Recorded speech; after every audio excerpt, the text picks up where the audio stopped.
Olá, tudo bem? Começando mais um Hiper Business na programação Canal 20 para Ribeirão Preto e Sertãozinho. Hoje estamos recebendo o economista e presidente do Banco Ribeirão Preto, Nelson Rocha Augusto. Ele que sempre vem ao programa para nos ajudar a entender o cenário econômico, o que está acontecendo no momento. E, neste momento, o cenário econômico está bastante complicado e esquisito no nosso país. Nelson, obrigado pela presença aqui no Hiper Business. Estou errado no que eu falei aqui ou não? Boa noite, obrigado a você, André. Não, de forma nenhuma. O cenário está um cenário difícil, dá uma certa sensação de que as coisas estão travadas, a população, os empresários, o próprio governo, nas três esferas de governo, estão todos insatisfeitos com aquilo que nós estamos vendo e percebendo do ponto de vista econômico. Óbvio que as autoridades dizem que está tudo bem, é o papel delas também, nós precisamos compreender que o papel delas é esse, mas elas sabem que nós estamos com uma série de dificuldades.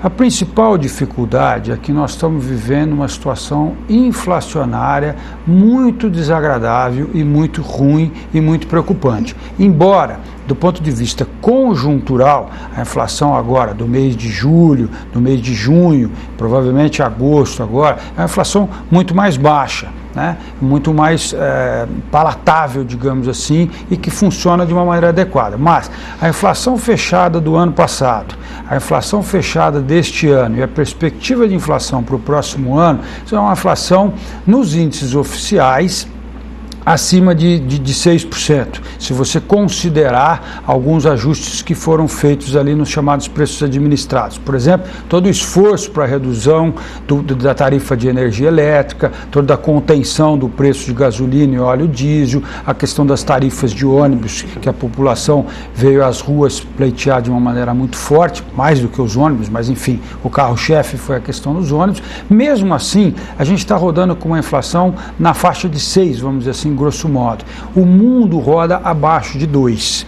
Então, não dá para achar que porque está dentro da meta, que é 4,5%, com até 2% a mais, portanto, indo até 6,5%, e o Banco Central diz que está cumprindo a meta, isso é satisfatório, porque durante 3, 4 anos seguidos, você andando muito próximo do topo da meta, que já é uma meta muito alta, bem mais do que o dobro da média internacional, é muito ruim. E para que o telespectador possa ter isso assim de uma maneira muito clara, o que é essa inflação em última instância? É porque o Brasil está custando absurdamente caro. Tudo no Brasil custa muito mais caro do que em qualquer outro lugar. E não é só o câmbio. A gente volta para o câmbio daqui a um minutinho. O custo Brasil é extremamente elevado em função, basicamente, de nós atuarmos pouco na inovação, investirmos pouco dentro das cadeias de produção em cada uma das empresas.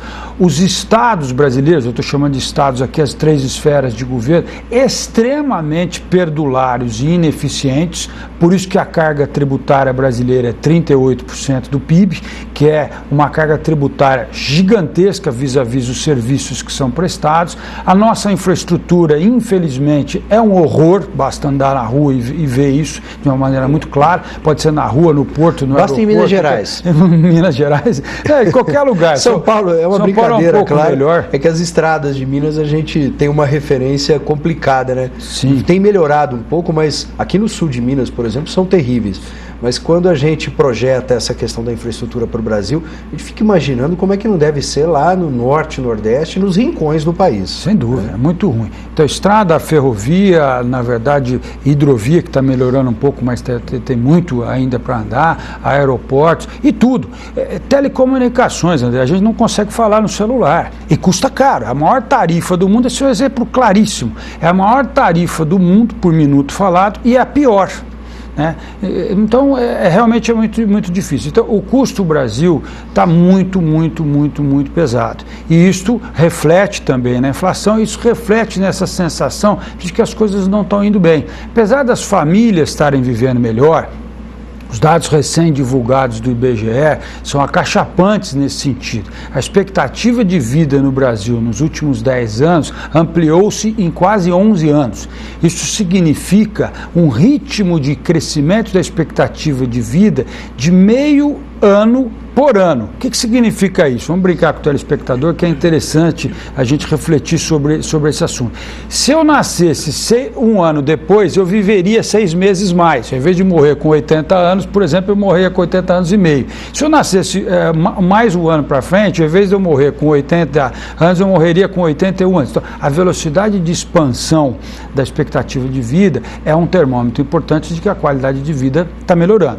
Então, a gente sabe que as pessoas estão vivendo melhor, estão se alimentando melhor, estão conseguindo ter bens materiais melhor, mas insuficiente para o potencial, insuficiente para tirar ainda aproximadamente 20 milhões de pessoas que vivem abaixo da linha de pobreza no Brasil. Então, os desafios são enormes e isso dá essa sensação que você usou uma palavra muito boa, esquisita, que não é em espanhol, porque esquisito em espanhol significa muito bom, significa interessante, e em português esquisito significa esquisito mesmo. E o cenário está assim, está difícil, né? A gente não sabe para onde vai o câmbio, a produção industrial não cresce, o juro começou a subir, embora não muito ainda, o consumo diminuiu e não deslancha. Apesar do crédito oferecido de forma abundante. Tem expandido bastante. Em última instância, para nós os economistas, o que acontece é o seguinte: o tripé de sustentação da política macroeconômica brasileira, câmbio flutuante, ajuste fiscal forte e política monetária para conter a inflação dentro da meta, foi flexibilizada há 1 ano e meio, 2 anos atrás, e agora nós estamos correndo atrás dessa situação. Basta ver que o câmbio, por exemplo, passou a flutuar de alguns meses para cá. Ele estava engessado ali no nível de 2, tá certo? E agora nós estamos trabalhando com ele no nível de 2,30 aproximadamente. Isso é muito bom para o exportador, importantíssimo aqui na nossa região, mais pesado para o importador, o que obviamente traz também um potencial interessante. Então, as coisas não estão necessariamente ruins, mas elas estão longe de estarem boas. Por isso que a expressão esquisita é boa. Tá aquela sensação assim que tá ruim, não. O nível de emprego tá bom, tem bastante gente trabalhando, com nível salarial para os padrões brasileiros também bastante positivo.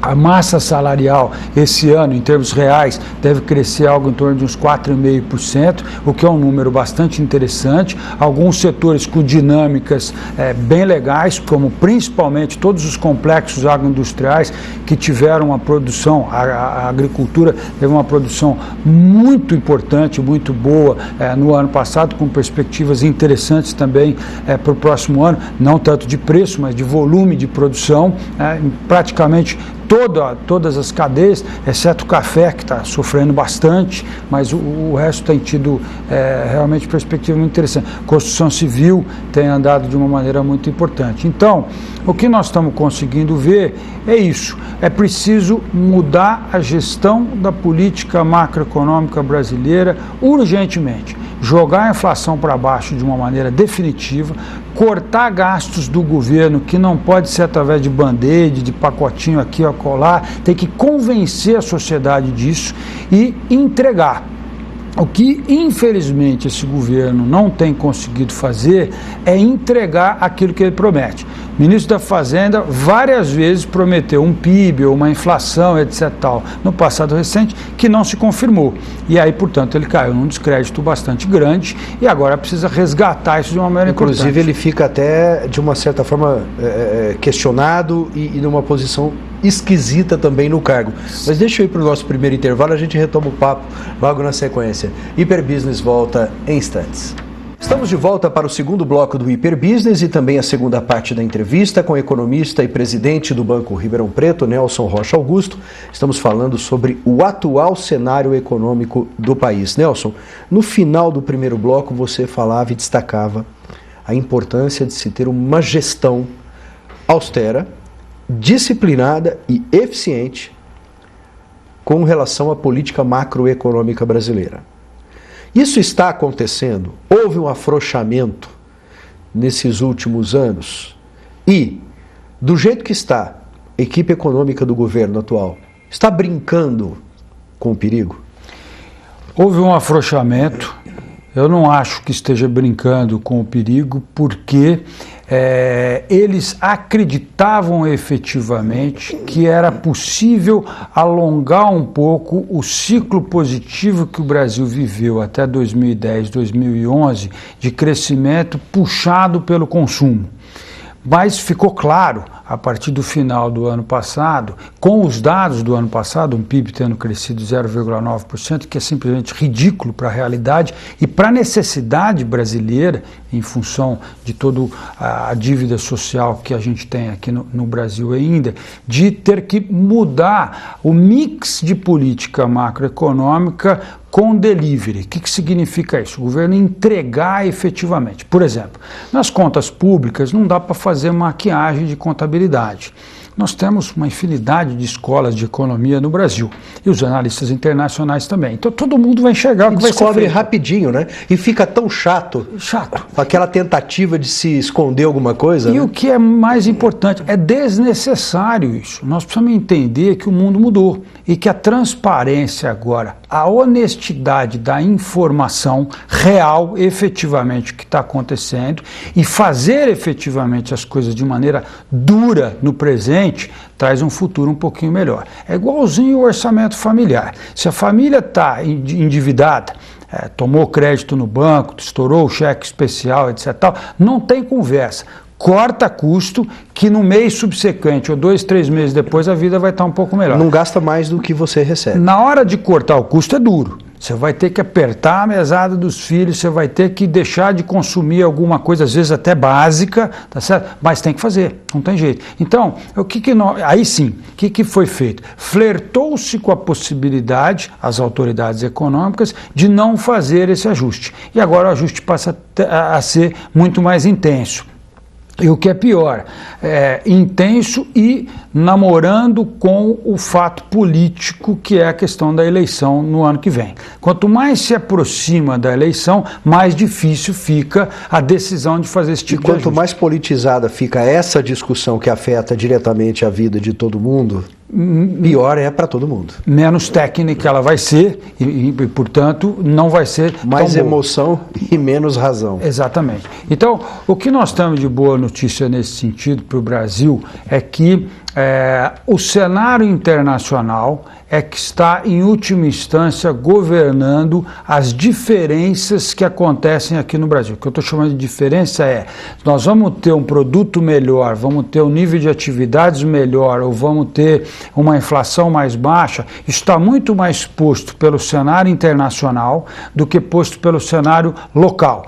Simplesmente porque, por enquanto, nós prescindimos da gestão de política econômica interna, de fato, conseguir conduzir as coisas. Como nós não conduzimos com mão firme, né, o externo é que acabou dominando o interno. Então nós precisamos resgatar a capacidade de fazer uma gestão de política econômica firme, e aí sim vamos recuperar a credibilidade. Mas eu estou citando isso, André, porque o cenário internacional vem melhorando, né? Os Estados Unidos estão apresentando dados bem mais robustos, com sustentação, embora eu, como economista, acho que esse próximo trimestre dos Estados Unidos vai ser um pouco mais apertado, porque a lógica fiscal deles, né, vai fazer com que tenha uma série de cortes de gastos que eles vão acabar fazendo ali. Isso esfria um pouquinho a atividade no curto prazo nos Estados Unidos, mas a perspectiva para frente, para 2014, é extremamente positiva. Os analistas esperamos que os Estados Unidos cresçam algo em torno de 2% esse ano e provavelmente 3% ou um pouquinho mais no ano que vem. Então é uma rota bastante positiva. A Europa parou de piorar, o que já é muita coisa, porque o cenário lá é simplesmente muito difícil, muito delicado, muito complicado, mas parou de melhorar. A indústria alemã vem começando a dar alguns resultados mais positivos, a própria França traços pequenos de melhora, e os países mais do sul da Europa estão com o seu endividamento sob controle, com o mecanismo lá de Fundo Monetário Internacional. Então o bloco europeu parou de piorar, que já é um bom sinal. Estancou a hemorragia. Estancou a hemorragia. O Japão vem com um crescimento importante, passou a fazer uma expansão monetária hiperagressiva, está andando no dobro da velocidade da expansão monetária americana, é um grande consumidor de commodities também, e para o Brasil substitui com conforto a pequena desaceleração que a China vem fazendo. Eles também são grandes consumidores, os japoneses, de alimentos, de minério de ferro, aquela pauta de exportação brasileira super importante, inclusive de açúcar, café, etc., coisas importantes aqui na nossa região. Até álcool eles têm consumido bastante, porque eles também têm a mistura do etanol lá na gasolina, num percentual pequeno, se não me engano 4%, mas tem acontecido também. Então, o cenário internacional não é ruim para o Brasil, né? E isso faz com que a gente possa ter uma expectativa de um 2014 melhor do que um 2013. Agora, precisamos fazer a lição de casa. Não dá para a gente olhar o que nós olhamos em julho, quando tem um recesso parlamentar e arrefece as questões políticas, e o governo federal simplesmente não fez um movimento. Ele teve durante o primeiro semestre inteirinho uma série de que nós chamamos aqui de vício de iniciativa, porque uma hora reduz o IPI, outra hora mexe no IOF das transações internacionais. Pontuais, né? Ações pontuais. E agora está uma paradeira geral. E ficou engessado talvez com as manifestações. Eu acho que isso deu uma engessada na máquina, porque todo mundo começou a ficar preocupado em dar satisfações, e isso acabou, realmente mexeu e deu uma engessada nas ações. E isso é que é a notícia boa. A gente adora esse país, e isso é que é a notícia boa. Toda vez que a população de fato se manifesta na história desse país, muda o rumo para melhor. Isso aconteceu nas diretas, isso aconteceu no movimento da estabilização monetária de 94. O Plano Real foi amplamente apoiado pela população como um todo. Não pelo PT, que foi contra, mas pela população foi amplamente apoiado. Que depois passou a ficar a favor por conveniência política. Sem dúvida. E agora a população diz o seguinte: não dá para viver desse jeito, com esta imobilidade urbana, com este custo, com este tipo de sensação. Apesar de nós estarmos vivendo melhor do que vivíamos no passado, isso é inequívoco.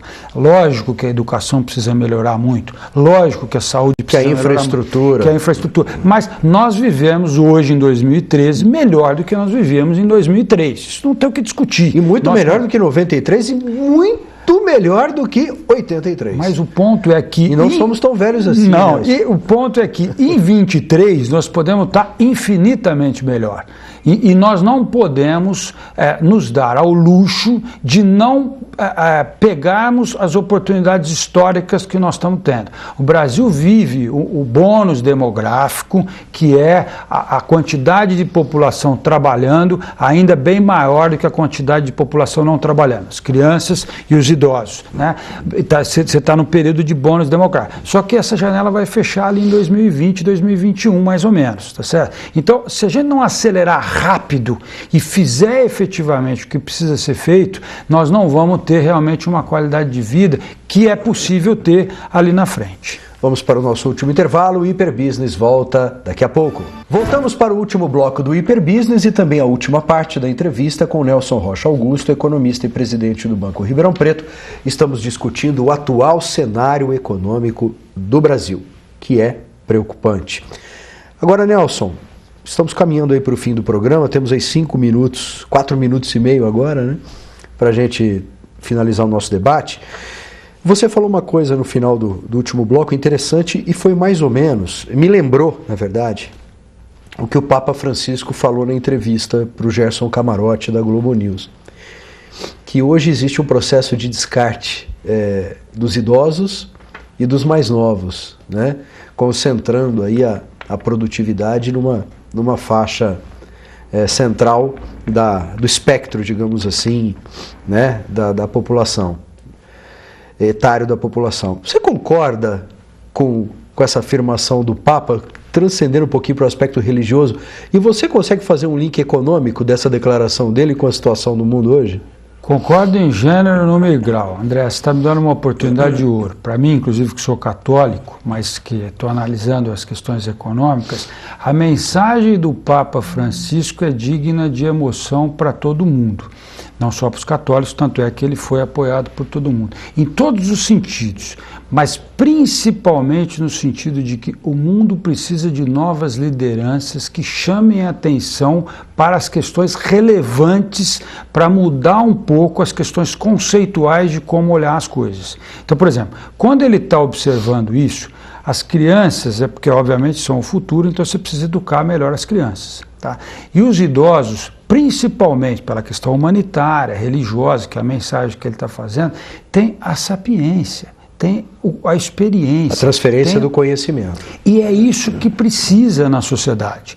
Não adianta nós imaginarmos que um sujeito que tenha 60, 70, 80 anos de idade não seja útil para a sociedade.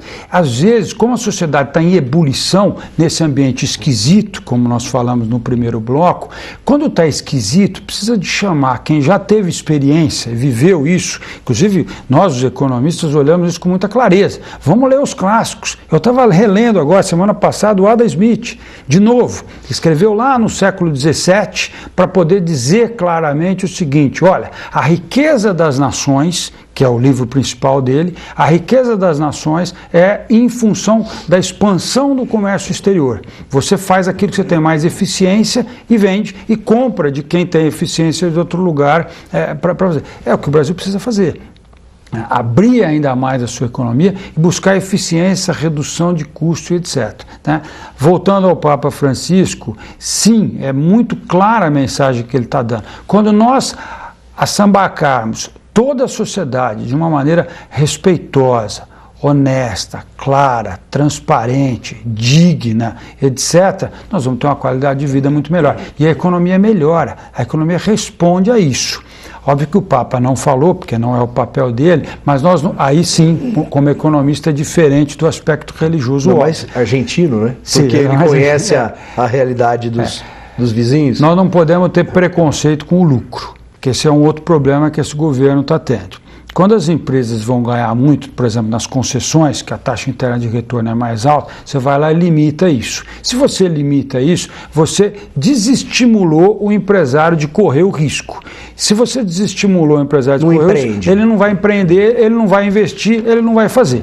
Tá certo? Então é preciso entender que o lucro é parte integrante do sistema econômico, do sistema capitalista, como mola propulsora da decisão de investir. Em um minuto, dizem, já ouvi falar, que tem alguém no governo federal, no governo da Dilma, que fica analisando as grandes empresas, as empresas globais, e falando, não, essa aqui vai ter muito lucro com isso, vamos fazer alguma coisa para limitar. Você acha realmente que tem ali dentro alguém colocando freio, tentando trabalhar para limitar lucros no Brasil? Não acredito isso, mas se tiver, isso é uma demonstração de um absoluto não conhecimento de como funciona a economia capitalista. E aí faz com que a gente ande para trás. Então, nesse sentido, nós estamos olhando mais para a Argentina. A Argentina faz isso claramente, explicitamente, toda hora. A Cristina tem demonstrado isso. Em vez de olharmos, por exemplo, para os Estados Unidos ou para os países mais avançados da Europa, como a Alemanha. Então, leve-me ao seu líder, quer dizer, quem é o nosso líder? Né? É melhor que nós tenhamos uma economia de mercado que melhora a qualidade de vida, melhora o emprego, melhora, do que nós tenhamos uma economia em que quer limitar o lucro. Ao limitar o lucro, eu estou limitando inclusive a qualidade de vida das pessoas em última instância, porque as pessoas podem comprar as ações das empresas que dão bastante lucro. Tá aí, o mercado de capitais está à disposição. Se você acha que o banqueiro ganha muito, compre ações dos principais bancos que estão à disposição. Ganha junto com ele. Ganha junto com ele, fica sócio dele. Essa aqui, e qualquer um pode fazer. Com 200, 300 reais você consegue entrar em fundos de ações. Não precisa dizer que isso é coisa de rico.